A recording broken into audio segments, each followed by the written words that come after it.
Hello and welcome to TIM-DND. Today I'm going to talk about balance in the game, whether or not characters are balanced, encounters can be balanced or should be balanced, and I'll dispel the myths about whether or not Dungeons and Dragons is a balanced game or can be a balanced game.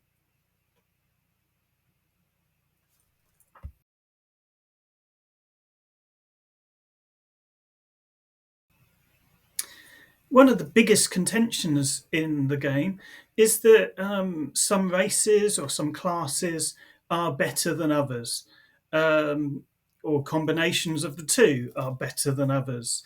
There's power gamers out there that like to combine all the different things and try and make the best possible character in for every situation.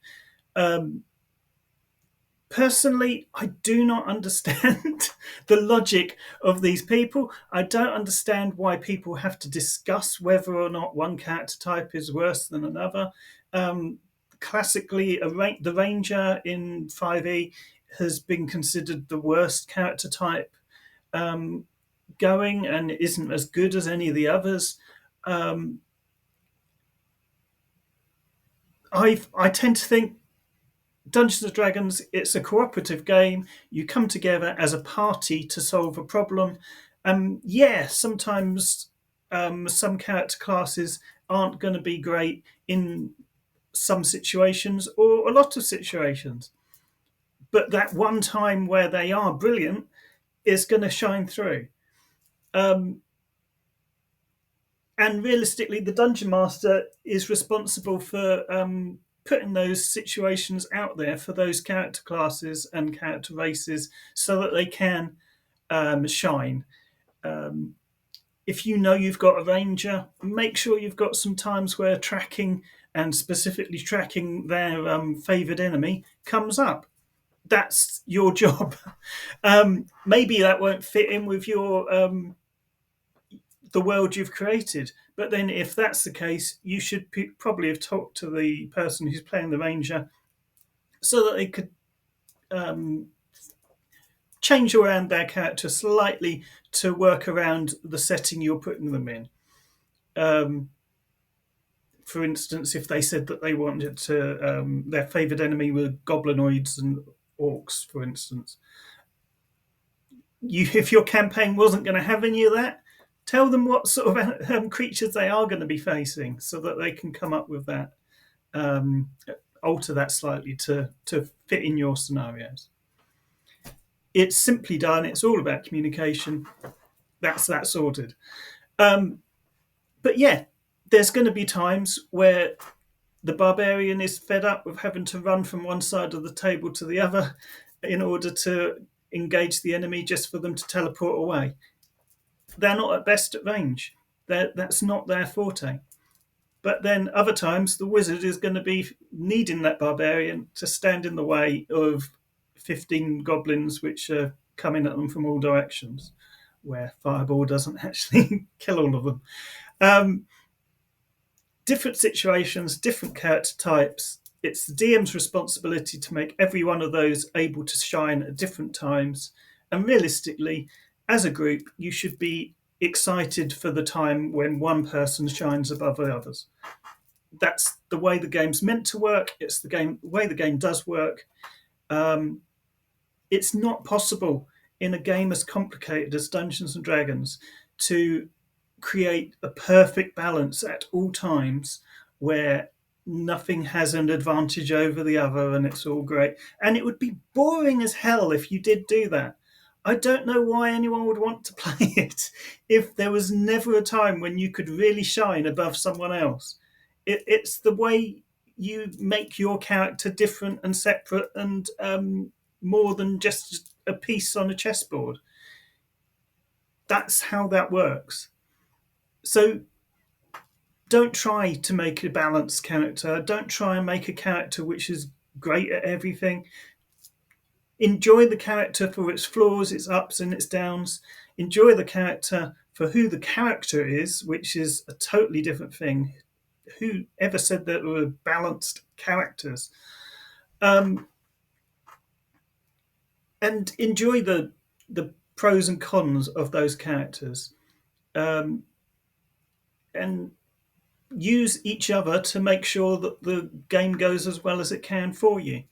That's the whole point of Dungeons and Dragons. You're not going to get a balanced character.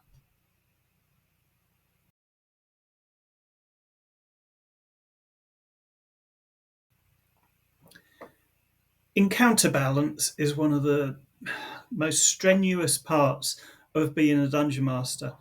The amount of time spent trying to work out whether or not five goblins is going to be too much or too little for your party of adventurers um, is not only ridiculously complex as presented in the 5e edition in the Dungeon Master's Guide, but also absolutely pointless. The reason for this being pointless is that the rules as presented are worked out according to the party based on their level, not their class or race or anything else. It doesn't take into account what spells they have access, what skills they have access to. It doesn't take into account um, whether they've had five other encounters during the day, whether one of them is exhausted. None of these things are factored in. On the other hand, from the point of view of the creatures you're putting against them, it it doesn't deal with the fact that sometimes creatures which are on their own a pushover to destroy, like a goblin, can be, when combined with other monsters or a larger group, a nightmare for characters to face. A high level party of I don't know, five level or fifth level or above characters would have to face a large number of goblins in order to make that a fair fight according to the rules. Um, but a large number of goblins are getting so many more attacks than those fifth level characters that it totally throws the balance of the game off, especially when you consider that all of those goblins have short bows and can fire from a distance and move probably just as fast, if not further, than the characters. So they can basically move away, fire, and wait for the characters to try and eventually get close enough to actually land an attack. And yeah, the characters will have spells which might destroy several goblins at once. And yeah, they might be able to leg it forwards and strike down one or two. But those short bows are going to keep coming in, and the ability for the goblins to hit the characters at fifth level hasn't changed that much. They might have slightly better armor, but they're going to be hit maybe one or two times less than they would have done at first level. The balance isn't there. The question is whether or not you should really be worrying about that. I personally, when I plan an encounter, I look at the CR of a monster and think, is that going to be too much or too little for the characters? I look at my characters that I know and how much damage they can put out and how easy they find it to hit certain armor classes, etc. And I know those characters, so I know the sort of things they can do and the sort of things they can't do and what they can and can't take on. But sometimes I want to put a challenge out there that realistically they shouldn't try and kill and they should run from. And sometimes I want to put a challenge out there which they can walk over without any trouble whatsoever, because that makes the world you're creating more realistic. It makes the characters feel great if they can defeat something easily, and it makes them feel limited if a dragon comes in and they have no ability to even hit it. These are important things. They need to know that they're not automatically going to be able to defeat something. They need to know that sometimes they need to wait until they're more powerful before they try and defeat something, and they shouldn't try and attack it, or they should try and run away or hide or whatever it takes to survive that situation. Characters are the heroes of their story. The players want that. You as the dungeon master want that. But in any film you've watched or any book you've read, there's times when those heroes of the story need to do something before they face the big bad. That's the whole point of them being the big bad. If there's no need to prep before you face them, you could just walk up to the big manor house and kill the bastard before you have to deal with anything else. And that totally removes all of the fun in the adventure in between. Balance is a myth. It's not possible to get.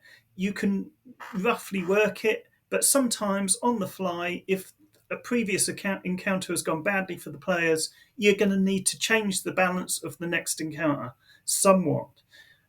Or you're going to have to think to yourself, is there a way for them to get out of this? If you're going down a dungeon and trying to rescue people, then there's a time limit on rescuing those people. So your players aren't necessarily going to want to take the short rests or the long rests that they might take if it was just about trying to get hold of some treasure. Or sometimes if your players are a little bit mercenary, they're not going to give a damn about the people they're trying to rescue, and they're going to think, no, I want to survive, and they'll take as many rests as they want, and that's another story. The point is that no matter how much you try and work out the minutiae of the balance of an encounter to make it, and the rules as written do state that you can make encounters medium, small, low, or high risk, etc., using those rules. But I don't believe they actually work. And I think the amount of time you would spend trying to make those encounters as balanced as the book suggests that you can would be wasted time. Instead, think about the encounter as is it possible for the players to avoid the encounter if need be? Is it possible for the players to talk their way out of it? Is it possible for the characters to find some other way of dealing with that other than pure combat? If there is, then you can leave that encounter as difficult, as complex as you want as a combat encounter, because the players can work around it if need be. On the other hand, if there's an encounter where they're coming towards, as I've just said, they're going down a dungeon like I was talking about, and they need to rescue some people, or there's a time limit on getting to their goal for whatever reason. If that's the case and they have to plow through these encounters as quickly as possible, then you need to work out, can I alter the encounters on the fly to make it possible for these players to defeat the enemies? My first ever game, I had an adventure laid out. Well, my most recent 5e first ever game, anyway. I had an adventure laid out with several little stages, and it was kobolds, so quite a low class enemy for the characters to play against, and it was their first ever game. So first encounter was 2 kobold sentries, and I know my players used at least one of their spells, and they were first level, so they only had a couple of spells available to them, and they defeated the kobolds great. But the spell they used would have been much more useful later on when they had more kobolds to deal with. And I think using that spell definitely meant that later on they were struggling, and it was basically a total party kill from that adventure because they just didn't understand that the next encounter was going to be more difficult if they used all those resources. And as a dungeon master, I hadn't thought about that enough. Balance is very difficult to master, but it's something you need to work on at the time, on the fly, and not stress about in your prep time. You can think about it in your head. How is this going to go? Are they going to be able to deal with this? But realistically, you may need to adjust things as you go in order to prevent what happened to my party. Or you need to at least give them ways of working around it. And if at the table they come up with a way of working around it which you hadn't thought about, don't necessarily think, well, no, that's not possible. Think, is that going to help them? Is that, allow that to play out a little bit at least to minimize the combat that they're facing. But yeah, don't stress about balance too much. It's not realistic to worry about a balanced encounter on every encounter. It's not actually feasible. And the game doesn't suffer by not having balanced encounters.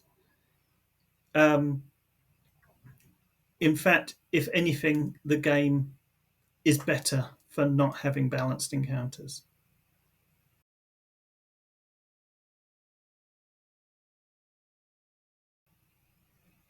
Real life isn't balanced, it isn't fair, and it just doesn't work that way. If you want your game to feel more real, more realistic, then you need to ignore balance in favour of challenges which vary in scale for the characters that are facing them. You need to ignore balance so that the characters don't feel like they're always the same level. Even if you are going up level by level at the same rate as each other, you should feel different. You should feel separate while working together as a team.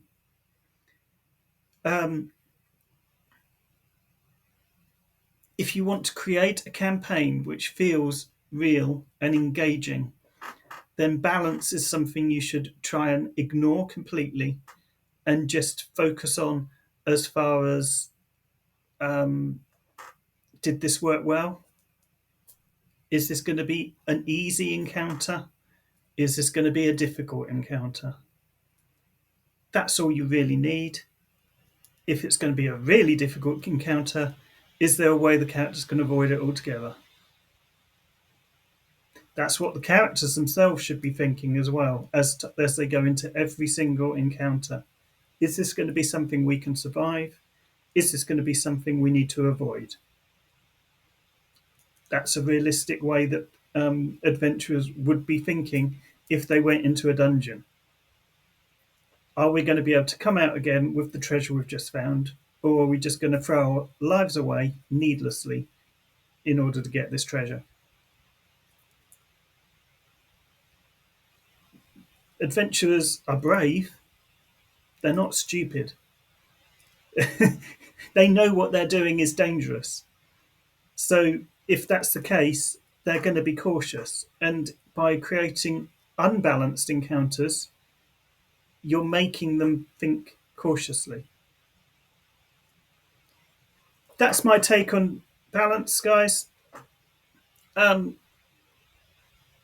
Quite clearly, I don't think you should worry about balance. It is a myth. It's not a game where it's fair. This isn't chess. This isn't two sides of exactly the same makeup fighting against each other. This isn't a war game even. It's not Warhammer or any other war game out there. It's not two sides of equal points fighting against each other. The whole point of Dungeons and Dragons is that it's a few individuals fighting against whatever comes their way in a realistic world. Balance shouldn't be a factor. If you like this content, please like and subscribe. Click the buttons below, you know the ones. Add some comments of what you think about balance. I always like to see the comments in the note in the bottom there. Not that there's been many. Please add some. I like it. Like and subscribe. I'll see you again later. I'm going to bring out a few of these myths videos, and I think the next one I've got is about the Forever DM. So if you've got any comments about that, please put them down there as well, and I'll see if I can mention those in the video. Catch you later, guys.